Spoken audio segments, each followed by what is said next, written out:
정호영 보건복지부 장관 후보자가 지명 43일 만에 자진 사퇴했습니다. 한편 어제 열린 고 노무현 전 대통령의 13주기 추도식에는 여야 인사들이 총집결했는데요.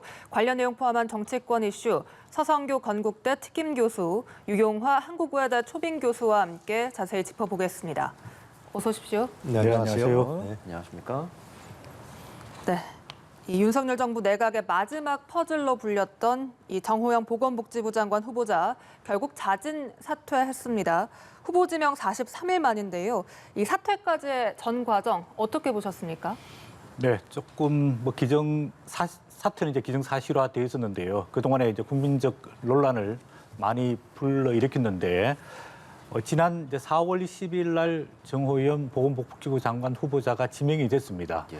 그 이후에 자녀 의대 편입 특혜 논란, 또 본인의 농지법 위반 논란, 또 여러 가지 학교 운영에 있어서 문제점들이 드러나면서 그 논란의 그 핵심 당사자가 됐는데 그럼에도 불구하고 본인은 기자회견을 통해 가지고 의혹을 부인하고 그러나 다만 국민 눈높이에 맞지 않고 국민 심려를 끼쳐서 죄송하다 이러면서 그 인사청문회를 통해서 정면 돌파하겠다라고 입장을 밝혔고 그리고 결국 이제 5월 3일 날 인사청문회를 했지 않습니까?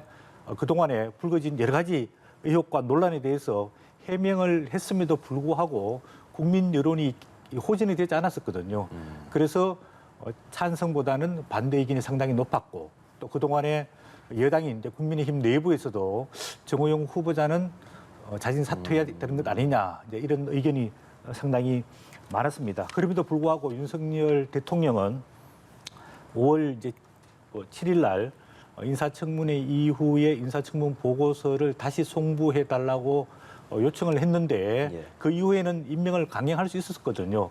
그럼에도 불구하고 한 20여일 동안 임명을 강행하고 있지 않았던 거는 아무래도 임명 강행에 대한 부담이 컸던 것 아니냐 이렇게 생각이 듭니다. 특히 이제 지난 주말에 한덕수 국무총리 후보자가 국회에서 인준 통과가 됐지 않습니까? 네. 그런 측면에서 이제 야당의 협조를 받았거든요. 그러면 이제 대통령 입장에 봤을 때는 협치를 위해서 뭔가 야당이 줄 수 있는 카드가 있어야 되지 않습니까? 그리고 윤석열 대통령이 지난주 국회 시정연설을 통해서 의회주의를 강화하겠다. 의회의 입장을 들어줘야 되거든요.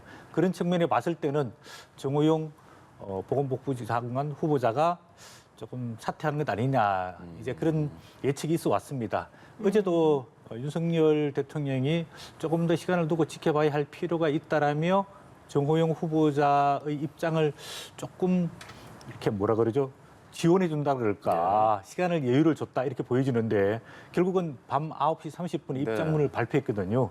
그런 측면에 봤을 때는 후보자에 대한 충분한 배려가 있었다라고 보여지고 있고 앞으로 좀 빨리 후임자를 인선해서 보건복지부 지금 코로나 이제 조금 완화가 많이 됐지만 그럼에도 불구하고 또 새로운 변이가 발생하고 있기 때문에 보건복지부 장관의 역할이 굉장히 중요하기 때문에 빨리 후임 인선이 이루어졌으면 좋겠다는 생각입니다. 네, 형식은 자진 사퇴입니다만 사실상 지명 철회에 가깝다 이런 분석도 나오고요. 사실상 윤 대통령의 의중이 반영됐다고 봐야 됩니까? 글쎄요, 제가 봤을 때는 상당히 늦은 것 같아요. 상당히 여러 가지 논란과 국민적인 불신으로 봤을 때는 대통령이 이 문제에 대해서는 지명 철회를 빨리 하는 게 맞았었죠. 그런데 어제 아침까지도 기다려달라. 그런 것은 일단 언론에 나온 보도를 종합해 봤을 때 대통령이 지명 철회할 생각이 없었던 거죠. 그것은 이제 어떻게 우리가 해석해야 될지 모르겠습니다만은 이 후보자가 윤석열 대통령과 20년직이라고 청문회 때 밝히지 않았습니까? 본래는 40년직이라고 언론 보도가 있었는데 그런 연고성이 대통령의 지명 취재를 하는데 굉장히 늦게 된 거 아니냐. 그러면서 이제 주변에서 국민의힘 당과 주변의 관계자들이 당신 자진 사퇴해라. 한덕수 총리가 국회에서 동의를 얻으면서 이런 점들이 있었기 때문에 대통령의 결단이라기보다도 주변의 압력 그리고 정치적 환경 이런 부분에 의해서 정호영 후보자가 사퇴할 생각이 없었죠. 사실은 사퇴는 벌써 했겠죠. 그런 생각이 들고 두 번째 결정적인 이유는 지방선거라고 보여집니다. 예. 지방선거를 봤을 때 여권에서는 만약에 정호영 후보자에 대해서 대통령이 임명을 강행하게 되면은 뭐 여야 협치 문제뿐만 아니라 독주한다, 오만하다 이런 부분에 대한 여론이 일어날 수 있기 때문에 이런 부분들이 아마 충분히 감안돼서 국민의힘 관계자들이 특히 권성동 원내대표라든가 자진 사퇴하는 것을 종용하고 언론에도 얘기하고 그러면서 결국은 정호영 후보자가 사퇴하게 되지 않았나 그런 생각이 듭니다. 예, 후보자 사퇴 입장문을 보면은 첫 문장은 후보직을 사퇴합니다 하고 그 다음에 이어지는 문장이 자신과 자녀들의 문제에 대해 법적으로 또는 도덕적 윤리적으로 부당한 행위가 없었다라고 밝혔고요. 또 자녀 편입, 병역 관련 의혹도 허위임을 입증했다고 강조했습니다. 사퇴는 했지만 결백을 강조하는 정호영 후보자입니다.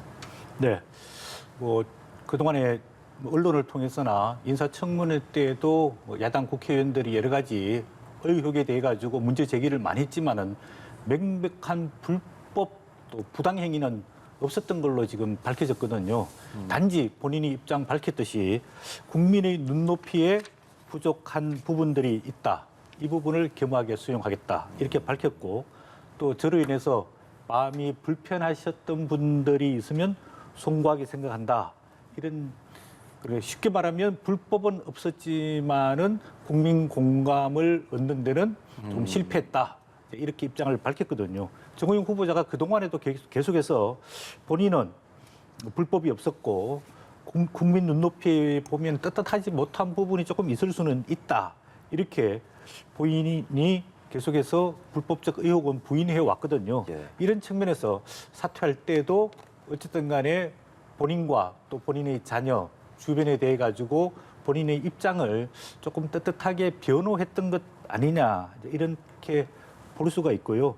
이런 부분에 대해서도 윤석열 대통령이 충분한 좀 시간을 주면서 정호영 후보자에 대한 어떤 배려 이런 게 있었던 게 아닌가 이런 생각이 좀 들고요. 예. 그 앞에 보면 이제 정호영 후보자가 윤석열 정부의 성공을 위해서 사퇴하겠다.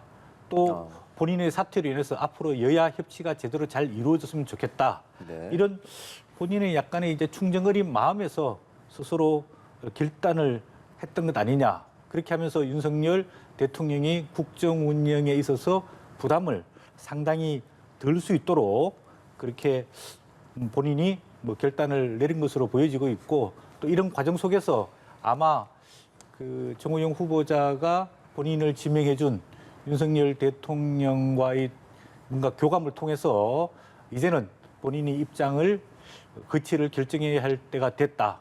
그리고 본인 입장을 이야기하고 그에 대해서 지명권자인 대통령의 어떤 그 허락 내지는 이제 수용을 받아들이도록 했던 것 아니냐 이렇게 보여지고 있습니다. 보통 우리가 이제 쉽게 말해서 본인이 사퇴할 때나 떠날 때는 말없이 조용히 떠나야 한다 이런 이야기가 있는데 그동안에 본인이 억울했던 점들이 있기 때문에 이런 몇 가지 부분에 대해서는 본인의 소유를 밝히고 또 국민들에게 눈높이에 부족한 부분들에 대해서는 겸허하게 수용한 것은 뭐 저는 뭐 괜찮지 않을까 또 국민들이 받아들이지 않을까 이렇게 보여집니다. 억울했던 점이라고는 말씀을 해주셨습니다. 이렇게 결백을 강조하는 정호영 후보자 어떻게 생각하시는지 유 교수께도 여쭙겠습니다.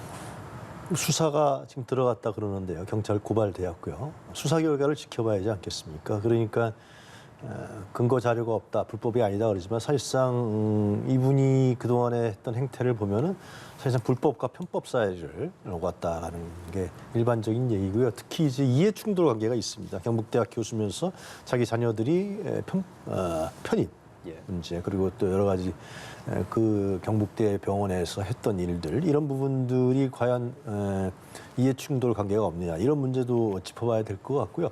그 다음에 이제 본인은 뭐 아무것도 아니라고 그러지만은 없다 그러지만 청문회 과정에서 어떤 일이 있었냐면 실제로 2017년 그 아들이죠. 아들이 불합격됐었는데 2018년에 이제 편입을 합격하지 않았습니까? 근데 냈던 자료가 동일하다. 토시 하나도 안 틀리고 동일하다는 것이 그때 청문회 과정에서 밝혀진 걸로 제가 알고 있습니다. 그런데 2018년에는 서류 심사에서 40점 차이가 났단 말이죠. 그리고 거기에 전형에 참여했던 교수들이 이 정호영 후보자와 상당히 언론이라든가 야당 의원들의 주장에 따르면 상당히 연고가 있는 사람입니다. 경북대 의대 교수들이고 또 논문을 같이 썼던 공저자다. 이런 부분이 있기 때문에 이 점은 제가 봤을 때 이 해명이 될 수 있었느냐. 청문회 과정에서 해명이 안 된 것 같고요. 60여 차례 보도자료를 냈지만 국민적 의혹 이런 문제가 있기 때문에 국민적 의혹은 전혀 가시지 않고 뭐 여론조사에서도 반대한다는 여론이 상당히 높았습니다. 그리고 이제 세 번째 중요한 게 청문회 과정에서 제 기억납니다. 밝혀졌지만은 이분은 임상 전문가예요. 그냥 의사거든요. 근데 이제 보건의료정책 아닙니까? 보건복지부입니다. 지금 한 국가에서 복지 문제, 우리나라에서의 복지 문제뿐만 아니라 전 세계에서 복지가 가장 중요한 화두고 담론이고 사회적 양극화와 갈등을 해소할 수 있는 가장 중요한 정책적 부분인데 청문회 과정에서 이런 부분에 대한 답변이 제대로 이루어지지 않았다. 그래서 당시에 전문성이 없다. 뭐 임상 전문가로서 의사로서의 자질은 있으시겠죠. 병원장까지 했지만 이런 부분들이 여러 가지가 겹쳤기 때문에 제가 봤을 때 이분이 이제 사퇴하면서도 자기는 뭐 의혹이 없고라고 얘기하지만은 실제로 국민들 입장에서 봤을 때는 상당히 문제가 있었던 사람이고 자진 사퇴를 먼저 했었든지 버틴 거 아니에요.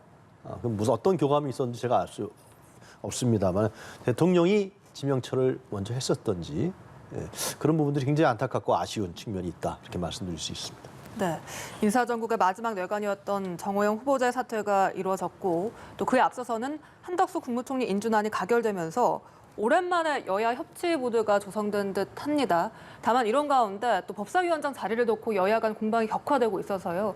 앞으로 여야 간 협치 가능할까요?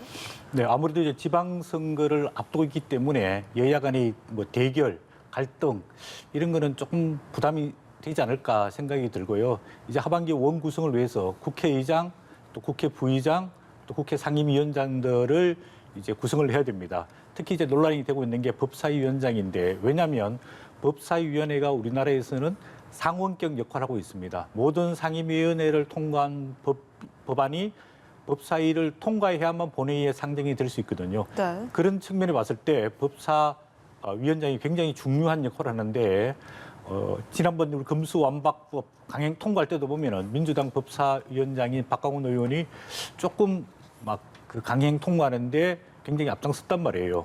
이런 측면을 봤을 때 법사위원장이 야당이 간다냐 여당이 간다냐 굉장히 중요한 논란거리가 될 수 있는데 아마 이 21대 국회 초반에 윤호중 원내대표가 법사위원장 전반기에는 여당이 하고 후반기에는 국민의힘이 하겠다 이렇게 약속을 했던 것 같습니다. 그런 측면에 봤을 때 이제 국민의힘에서는 법사위원장이 국민의힘이 가져야 된다 이런 입장이고 지금 민주당 입장에서는 그때는 그때 약속이고 지금은 상황이 변경됐고 지금은 원내대표 다 다르지 않느냐 그런 측면에 봤을 때 법사위원장을 원칙대로 정식대로 해서 국회 본회의에서 선출하도록 하자.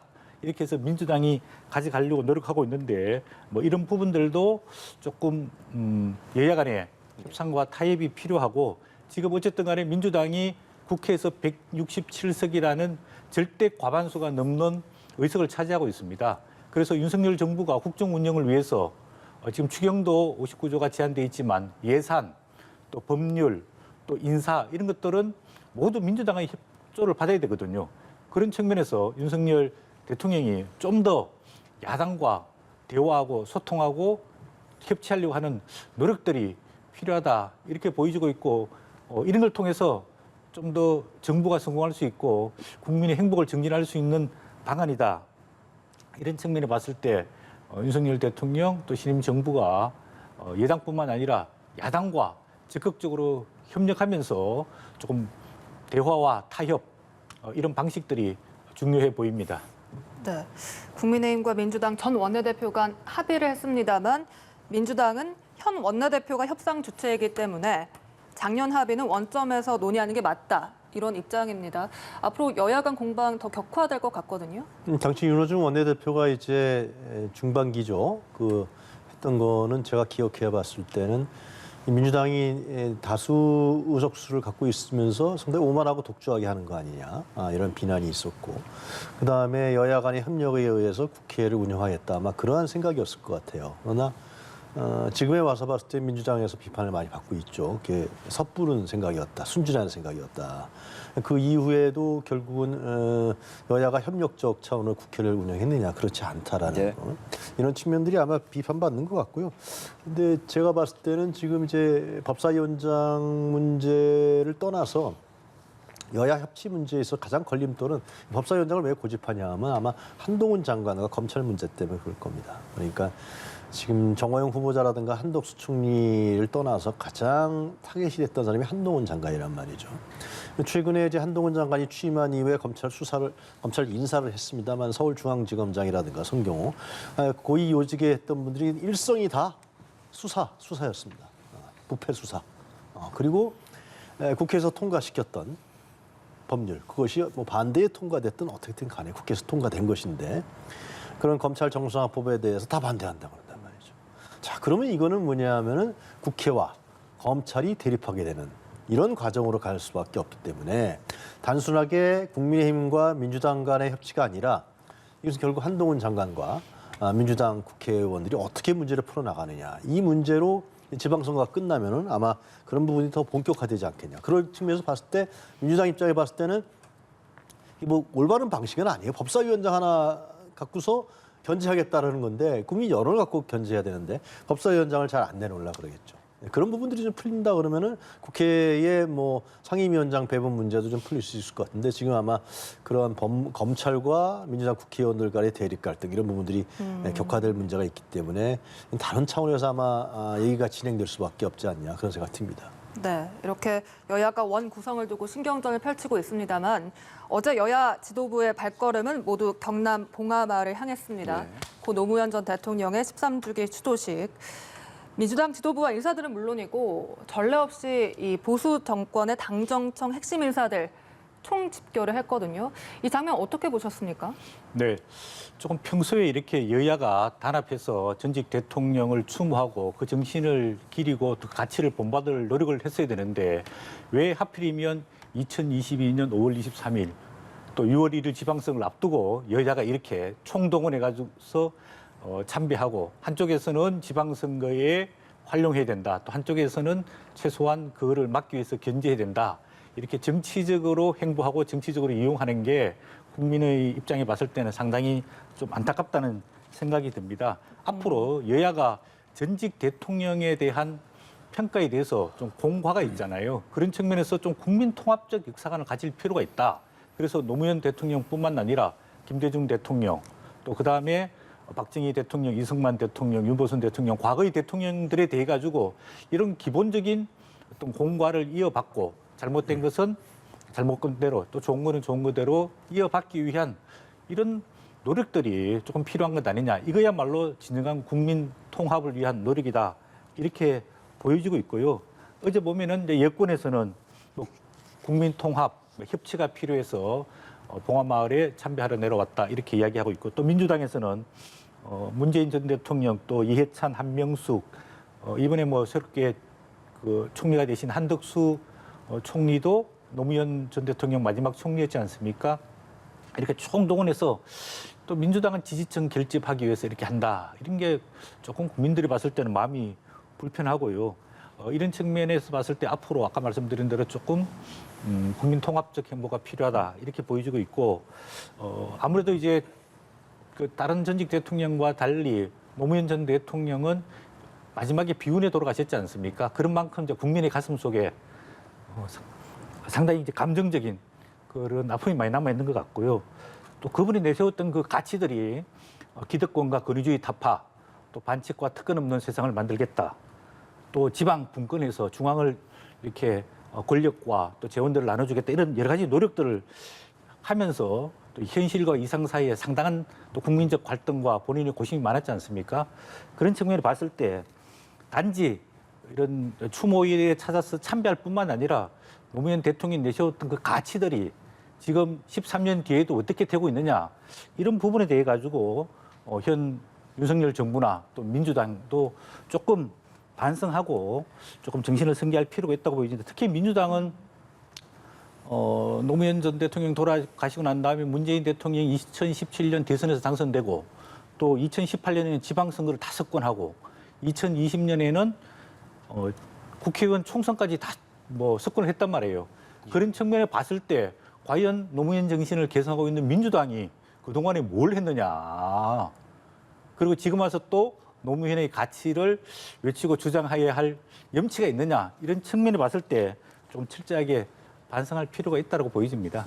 예. 실제로 일부 언론에서는 마치 선거 출정식 같다 이런 보도도 있더라고요. 손성길 교수님 참 말씀 잘하신 것 같아요. 저는 이제 그러니까 지금 선거 캠프에서는 상당히 기대를 하고 있습니다.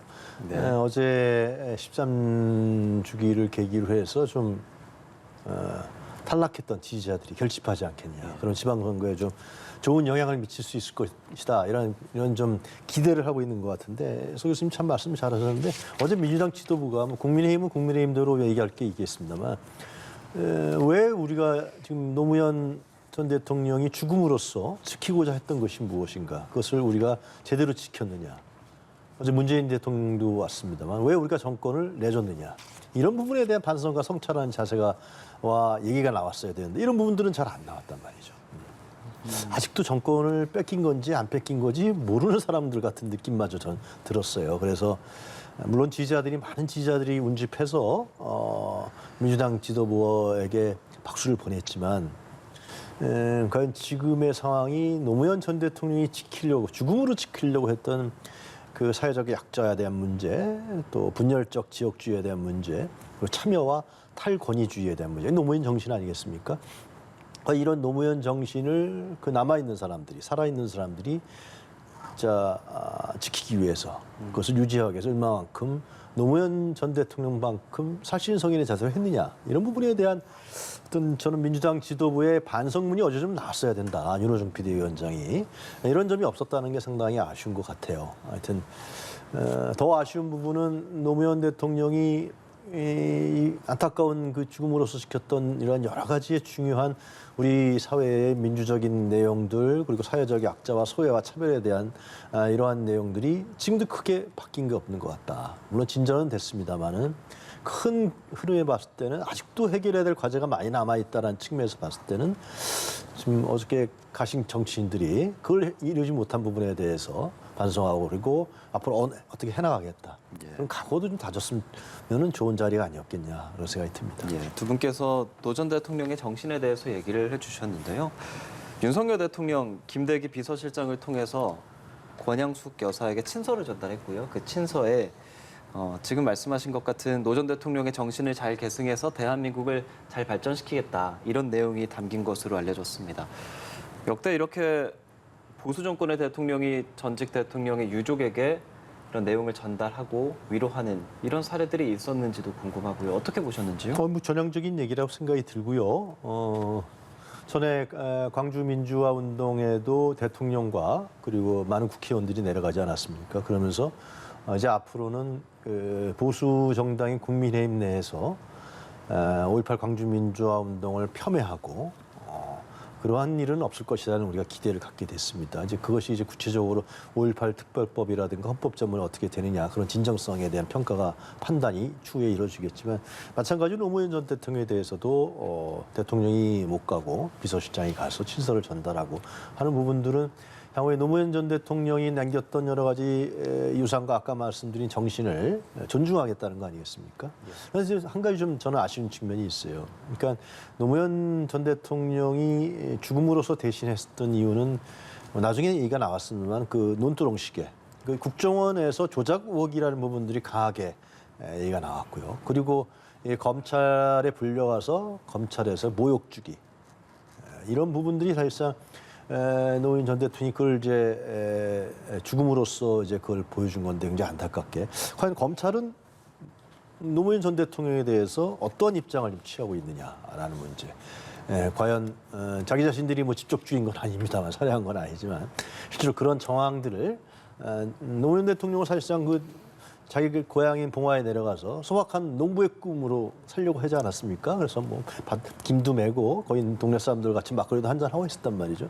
근데 이제 이명박 정부가 들어서면서 그런 일이 발생하면서 검찰 수사를 받고 전혀 근거라든가 이런 부분도 정확하지도 않은데도 이런 문제에 대해서 과연 이제 윤석열 대통령이 지금 뭐 검찰은 아닙니다만 검찰총장 출신이고 그리고 지금 검찰의 검찰에 있던 사람들이 지금 정부의 핵심 요직을 다 장악하고 있는 상황이기 때문에 자 이런 문제에 대해서 과연 좀 진정성을 느끼게 할 수 있는 그러한 부분들도 좀 같이 전달이 되고 안타까워해 언어가 전달됐으면 좋았을 거야 아니냐 생각이 듭니다. 네, 친서 전달 그리고 좀 많은 얘기해 주셨는데요.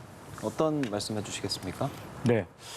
뭐 이게 특이하다기보다는 앞으로 이제 뭐 현직 대통령이 전직 대통령의 추모 때 또 국가적 중요한 행사 때나 계기 때는 이런 대통령의 메시지 발표 이런 게 꼭 필요하다고 보여지고 있습니다. 특히 이제 윤석열 대통령은 평소에도 노무현 전 대통령을 뭐 좋아했던 것으로 알려지고 있습니다. 뭐 몇 가지 찾아보니까 작년 11월에 봉화마을 묘역을 참배했을 때도 방명록에다가 소탈하고 서민적이고 국민에게 다가가는 대통령, 다정한 서민의 대통령을 보고 싶습니다. 이렇게 기록을 남긴 적이 있고요. 또 윤석열 대통령 18번 곡이 이성철의 뭐 그런 사람 또 없습니다. 이게 이제 노무현 전 대통령을 추모하는 노래로 애창되고 있는데 이 노래를 자주 부르고 좋아하는 것으로 알려지고 있습니다. 그런 만큼 이번 그 메시지 내용에도 보면은 평소에 소탈했던 모습을 존경한다. 또 반칙과 특권에 맞섰던 정신을 계승하겠다. 또 이렇게 밝혔거든요. 그런 측면을 봤을 때 윤석열 정부가 출범하게 되고 또 내세우고 있는 기치가 공정과 상식이지 않습니까? 이런 거야말로 기득권, 반칙, 특권을 무너뜨리는 기본적인 철학이고 원칙이거든요. 그런 측면에 봤을 때 윤석열 정부가 이 공정과 상식에 대한 원칙을 처음부터 초심으로 잘 지켜서 어떤 대한민국의 발전과 좀 변화를 꾀했으면 좋겠다. 그런 생각이 듭니다. 네. 어제 문재인 전 대통령도 5년 만에 고 노무현 전 대통령 추도식에 참석을 했습니다. 어떤 메시지가 있을지 많은 주목을 받았었는데 별도의 메시지는 없었고요. 다만 추도식 이후 SNS에 적은 글에서 우리는 늘 깨어있는 강물이 되어 결코 바다를 포기하지 않을 것입니다. 당신처럼 이란 글귀를 올렸는데 이 글귀의 해석을 두고 좀 분분합니다. 두 분께서는 어떻게 해석하셨습니까? 정치적으로 해석하십니까? 아무래도 이제 노무현 전 대통령에 대한 감회가 제일 깊은 사람 중에 한 분이 문재인 전 대통령이지 않겠습니까? 왜냐하면 노무현 정부 초기에 민정수석을 맡고 또 마지막에 비서실장을 하고 또 노무현 전 대통령이 검찰 조사를 받을 때 변호인을까지 하고 또 장례식을 쓸 때 장례위원장까지 맡았단 말이에요. 또 평소에 문재인 전 대통령은 정치 입문에 크게 관심이 없었는데 노무현 전 대통령 그 서거를 계기로 해서 본인이 정치에 입문하고 그 가치를 계승하고 또 이루기 위해 가지고 대통령이 출마하고 대통령까지 되셨단 말이에요. 그런 측면을 봤을 때 문재인 대통령의 감회가 상당히 깊었지 않을까 이런 생각이 아까 말씀하신 대로 여러 가지 이제 뭐 공식적인 메시지를 남기지 않았지만은 방명록에 끼어 있는 시민들이 당신의 뒤를 따르고 있습니다. 네. 이제 민주주의 발전을 위해서는 지도자도 중요하지만은 국민의 의식 수준, 또 정치적 수준도 굉장히 중요하거든요. 국가의 품격이라는 것은 결국 지도자의 수준보다는 국민의 기본적인 정신적, 문화적 수준이 그 나라의 국격을 결정하기 때문에 이런 민주주의를 위해서는 한 사람 한 사람 이런 각성되고 깨어있는 민주적인 의식을 가진 국민들이 필요로 하는 거거든요.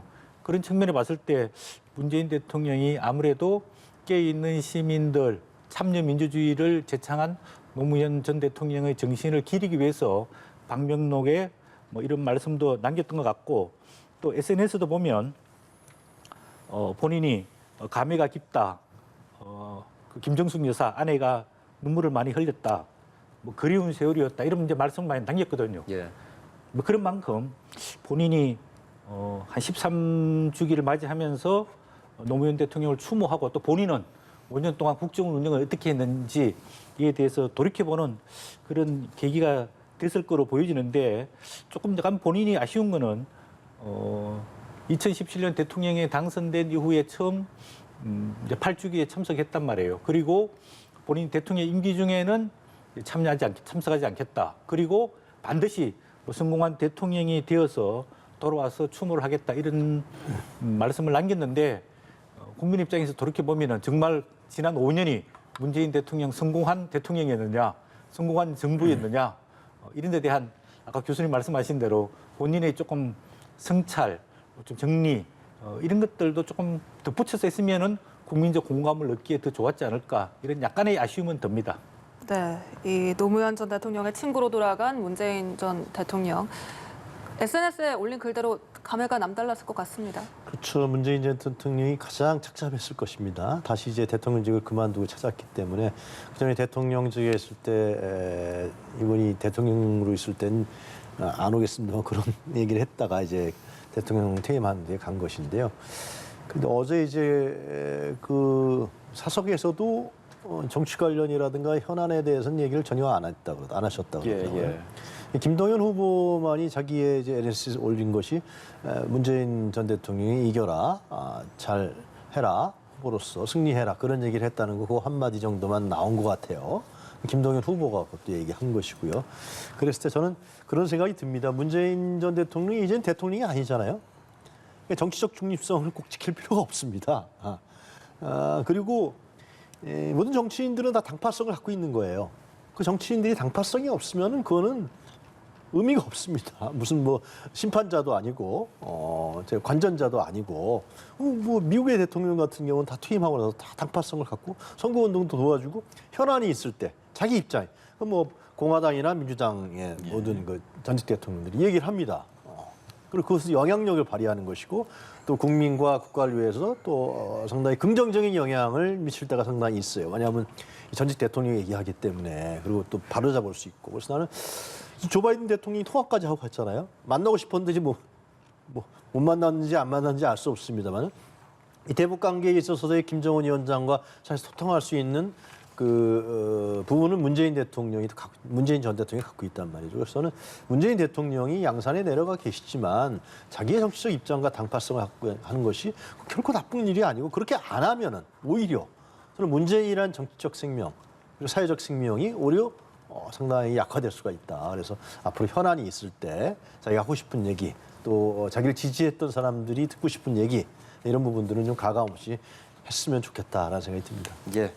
이제 지방선거 이야기 좀 나눠보겠습니다. 8일밖에 남지를 않아서요. 이 지방선거에서 인천 계양을에 출마한 이재명 위원장, 더불어민주당의 이재명 위원장 그리고 그 상대 국민의힘 윤영선 후보 저희가 지금 화면을 보여드리고 있지만 오차 범위 내에서 접전을 벌이고 있다는 일부의 여론조사 결과가 나왔습니다. 일부 조사이기는 합니다. 또 여론조사이기는 하지만 낙승, 또 이재명 효과를 노렸던 민주당 입장에서는 달갑지 않은 수치로 보이는데 현재 판세 어떻게 분석하시는지 먼저 서 교수께 여쭙겠습니다. 네. 아무래도 이번 지방선거는 민주당 입장에 봤을 때는 굉장히 어려운 선거다 이렇게 보여집니다. 왜냐하면 국민의힘이 3월 9일 날 대선을 승리하고 물론 0.73%포인트 차이지만 그다음 5월 10일 날 윤석열 대통령이 취임을 했단 말이에요. 그리고 그저께 있었던 같이 한미 정상회담이 있고 이렇게 보면은 여러 가지 컨벤션 효과도 많고 또 신정부 초기에 이루어지는 허니문 기간이란 말이에요. 이런 측면에 봤을 때 대선 이후 2달 만에 치러지는 지방선거에서 야당이 이기기는 굉장히 어려운 것 아니냐 그런 측면에서 생각이 들고요. 민주당 입장에 봤을 때는 3월 9일 날 대선을 패배하고 그다음에 지난번 국민들이 그렇게 반대하던 검수 완박 관련된 검찰청법과 형사소송법을 강행 통과시키면서 국민의 반대를 많이 받았고 또 최근에 성비위 사건들이 악재가 많이 터지고 있는 거거든요. 그런 측면에 봤을 때 민주당이 굉장히 고전하고 있는 것 아니냐 이렇게 보여지고 있고 특히 대선 후보로 나섰던 이재명 후보가 다시 이 보궐선거에 출마하면서 이 대선 연장전이 됐단 말이에요. 그런 측면에 봤을 때 이재명 후보가 대선 때 받았던 만큼 지지를 다시 받기가 굉장히 어렵지 않느냐. 왜냐하면 뭐 이런 속담이 있습니다. 전쟁에서 한번 패배하고 나면은 군대를 다시 재편해가지고 다시 전쟁에 임해야 되지. 바로 패배한 군대를 끌고 다시 전쟁에 나가면 또 패배하게 되는 거거든요. 그런 측면에 봤을 때 이재명 후보가 출마하는 게 조금 성급했는 것 아니냐. 이런 판단이 들고 그다음에 민주당의 전략이 이재명 후보를 내세워가지고 인천뿐만 아니라 경기, 충청권으로 조금 지지세를 확산시켜가지고 승부수를 띄우겠다. 이런 전략도 어려워 보이고 있습니다. 다만 최근에 나오는 여론조사 전반적으로 보면은 계양을에서 이재명 후보가 조금 오차 범위 내에서 앞서기도 하고 뒤서기도 하는데 여론조사가 최근에 보면은 대부분이 이제 그거 자동 응답 ARS로 여론조사를 하고 있거든요. 그리고 응답률이 굉장히 낮습니다.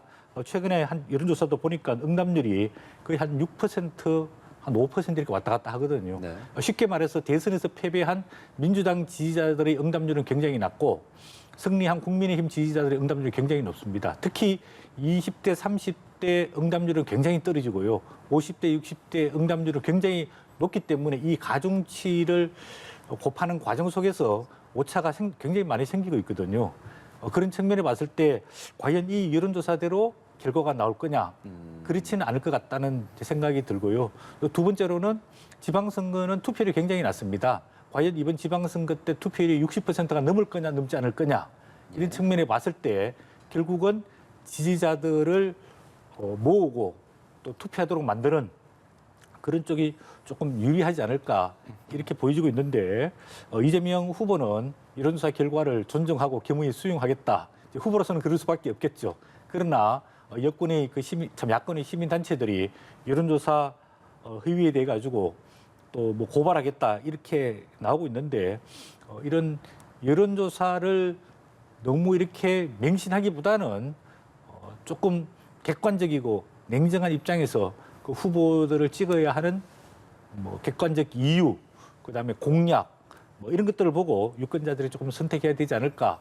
그리고 대선은 보통 표심을 결정하는 게 굉장히 이릅니다. 그래서 한 열흘에서 한 2주 정도 전에 어떤 후보를 지지할지 결정하는데 총선과 지방선거의 경우에는 대부분 3, 4일 전에 표심을 결정하거든요.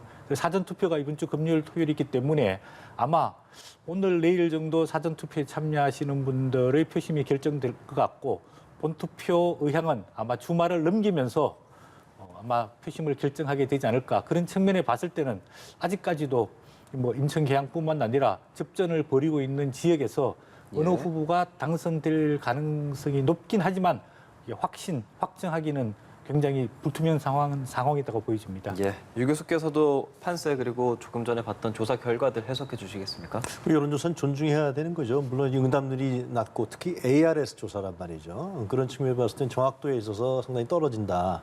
그러나 하여튼 그런 흐름이 나왔던 것은 이재명 후보가 얘기한 대로 존중하고 잘 봐야 될 측면이 있는 것 같고요. 이런 측면도 있는 것 같아요. 그러니까 지금 이제 여권에서는 이재명 정치적 죽이기에 나선 거 아니겠습니까?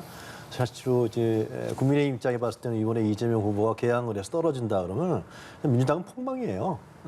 중심도 없고요, 결집점도 없고요. 지금 나오는 거 보면은 이런 점들에 대한 정치 공세가 이루어지는 건 당연한 것이고, 근데 이 문제를 민주당의 비대위원회가 적절하게 대처를 못하는 것 같아요. 메시지도 없는 것 같고 그렇게 얘기를 하는데도 왜 개항을에 연고도 없는데 갔느냐 문제부터 해서 총괄선대위원장도 나중에 나온 얘기입니다만 이재명 후보가 동의도 없이 그냥 당에서 맡겼다는 거 아니겠어요?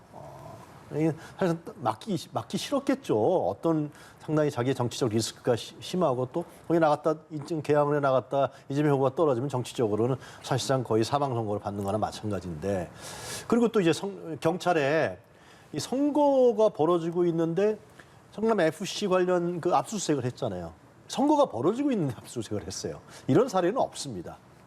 그리고 그 이전에 법카 문제 다시 또 끌어들여서 또 이제 그 압수수색을 하고, 특히 성남 FC 문제는 여러 차례 언론 보도 나왔습니다만은 3년 반 동안 계속 털었는데 나온 게 없었는데 또 이게 검찰에서 재수사를 들어서 했단 말이죠.